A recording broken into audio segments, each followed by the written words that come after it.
देखें, ये जो कानून है ना, इसका असली जड़ को आपको समझने की ज़रूरत है कि आखिर ये हमारे देश में ये कानून जो है ये कैसे वर्क कर रहा है।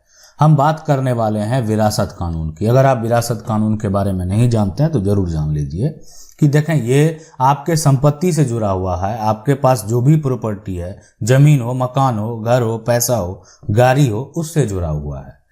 देश में जो कानून है वो कानून, अगर हम अभी पहले बात करने वाले हैं, वो है हिंदू विरासत कानून।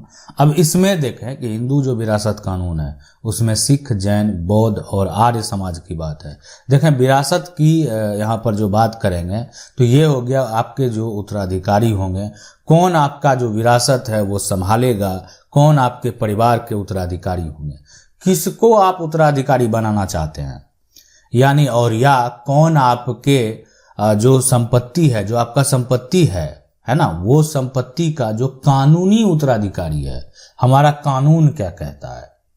अगर आप किसी को बनाना चाहते हैं आप पर डिपेंड करता है, लेकिन हमारा कानून क्या कहता है कि हमारा संपत्ति जो है, हमारे पास जो प्रॉपर्टी है उसका उत्तराधिकारी कौन होगा।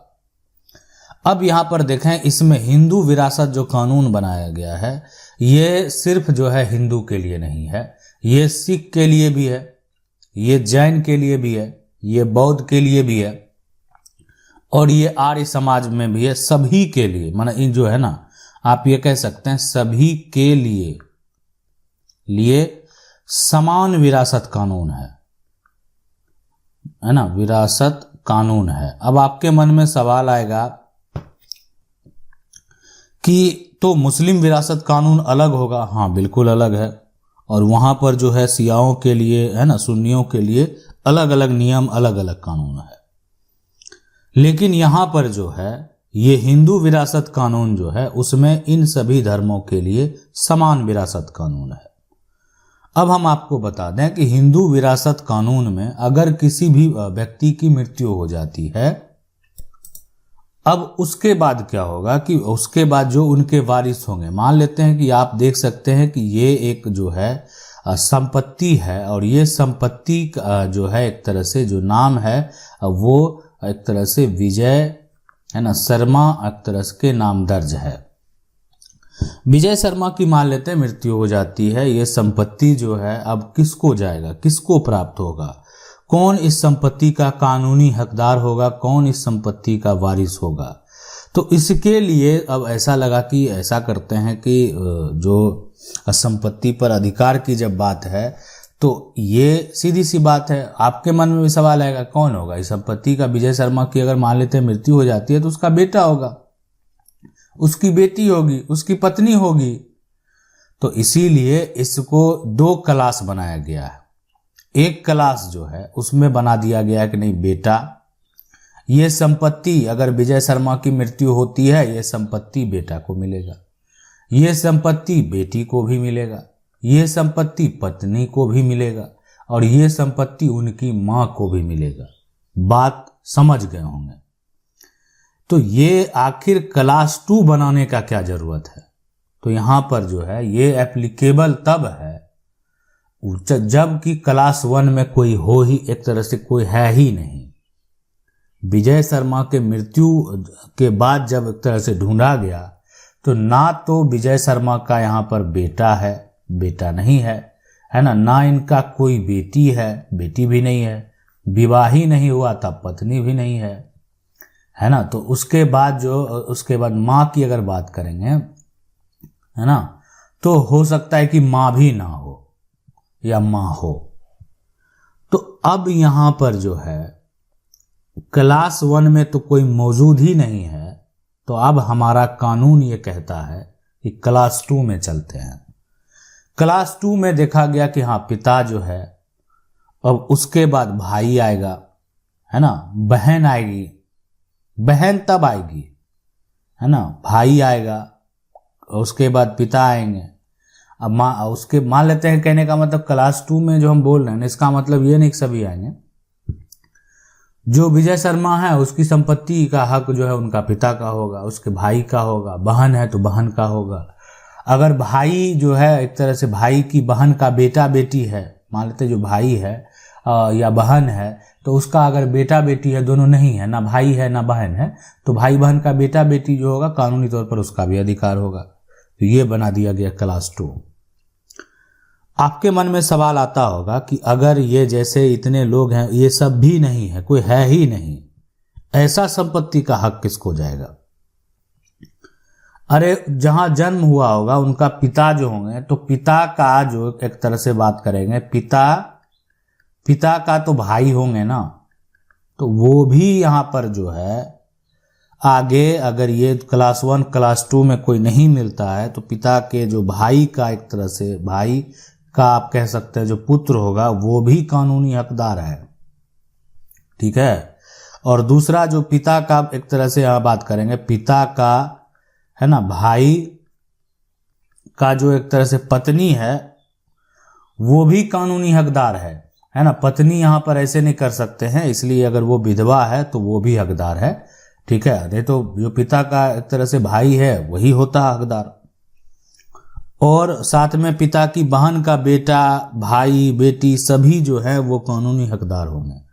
तो ये जो हमारे देश में कानून है, तो ये हिंदू विरासत कानून है। और हिंदू विरासत कानून जो है इन सभी धर्मों के लिए भी यही कानून है। ऐसा नहीं कि अलग कानून है। अगर मान लेते हैं कोई सिख हैं तो उनके लिए भी यही कानून है कि उनकी भी संपत्ति का जो कानूनी हकदार होगा वो बेटा, बेटी, पत्नी, माँ जो है पहले कानूनी हकदार है उस व्यक्ति की मृत्यु होने के बाद। यहां पर हम विरासत की बात कर रहे हैं कि मेरा जो संपत्ति है ना, आपका जो संपत्ति है वो आपके बाद कौन लेने वाला? आप जो इतना पैसे कमा रहे हैं, पैसे कमाकर प्रॉपर्टी को खरीद रहे हैं, तो आखिर कानूनी तौर पर वो संपत्ति का हक किसका होगा? तो ये यहां पर क्लास बना दिया गया है बेटा, बेटी, पत्नी और मां का। और ऐसा भी कह दिया गया, हो सकता है कि व्यक्ति का विवाह ही नहीं हुआ हो, अब क्लास 1 में कोई मौजूद नहीं हो, तो उस केस में जो है क्लास 2 भी बना दिया कि नहीं, ये लोग अगर नहीं हैं तो क्लास 2 बनवा देते हैं। यहां पर पत्नी में आप यहां पर जो है यानी ये कह सकते हैं उस व्यक्ति की ये कानून जो है यानी विरासत कानून जब लागू होने की बात है, तो ये जो उनकी पत्नी होगी यानी वो विधवा होगी, है ना। और ये विधवा के लिए यहाँ पर है इसलिए कि जो विजय शर्मा, उनकी तो मृत्यु हो चुकी है, तो उनके जीवित रहते तो अधिकार ही नहीं है, तो उनके मृत्यु के बाद जो अधिकार की बात है, तो ये आप जो देख रहे हैं यहाँ पर जो पत्नी है, तो पत्नी अब क्या विधवा हो चुकी है, तो विधवा का कानूनी अधिकार है, ना कि उनकी पत्नी का। पत्नी का तो अधिकार ऐसे है ही नहीं। लेकिन अगर उस विजय शर्मा की मृत्यु होती है तो उनकी जो पत्नी है उनका कानूनी अधिकार है। अब पत्नी कहेगी कि नहीं, मेरा पति का संपत्ति है, हम नहीं देंगे अपने सासू माँ को संपत्ति, होता है ऐसा ना, वो पत्नी बोलने लगती है ये मेरे मकान पति खरीदे थे। तो ये उनको नहीं भूलना चाहिए। आपके अगर पति हैं तो उस जो महिला हैं, जो उनकी माँ हैं, उनसे उनका जन्म हुआ है ना, उन्हीं से जो है विजय शर्मा का जन्म हुआ है। तो उस माँ को ऐसा नहीं कि आप संपत्ति देने से इनकार कर सकते हैं, बात को समझने की जरूरत है। उस माँ को जो है आप संपत्ति देने से इनकार नहीं कर सकते हैं। तो अब जो इस तरीके का समस्या है, इसके लिए क्या उपाय है? तो उपाय यही है कि अगर जो लोग कानूनी तौर पर हक एक तरह से नहीं देते हैं, तो उनके लिए जो है फिर विकल्प है कि कोर्ट जाएंगे तो इसी प्रकार से उनको अधिकार मिलेगा। लेकिन हमारे देश में मुस्लिम विरासत कानून अलग है। और आगे देखें, यहाँ पर जो है सरकार के द्वारा ऐसा एक तरह से समान कानून जो है, समान विरासत कानून जो है लाने का प्रयास किया जा रहा है। और देखें इसमें सभी लोगों का जो है वहाँ पर जो कानून होगा वो समान होगा। क्या कि अगर देखें कि विरासत कानून में जो ईसाइयों हैं, पारसियों हैं, सभी के लिए जो नियम हैं, जो नियम बनाए गए हैं वो अलग अलग हैं। यानी ये हिंदू विरासत कानून है तो मुस्लिम विरासत कानून में जो नियम है वो अलग अलग है। और भविष्य में अगर सरकार के द्वारा जो है कानून अगर लागू किया जाता है, समान विरासत कानून जो है, अगर समान विरासत कानून आता है तो जितने भी यहाँ पर एक तरह से भारत में रहने वाले लोग हैं, सभी के लिए जो कानून होगा वो समान होगा, सभी के लिए अलग अलग कानून नहीं होगा। और आज वर्तमान में अगर देखा जाए तो सभी के लिए जो कानून है उसमें कुछ अलग अलग नियम जो है वो लगे हुए हैं।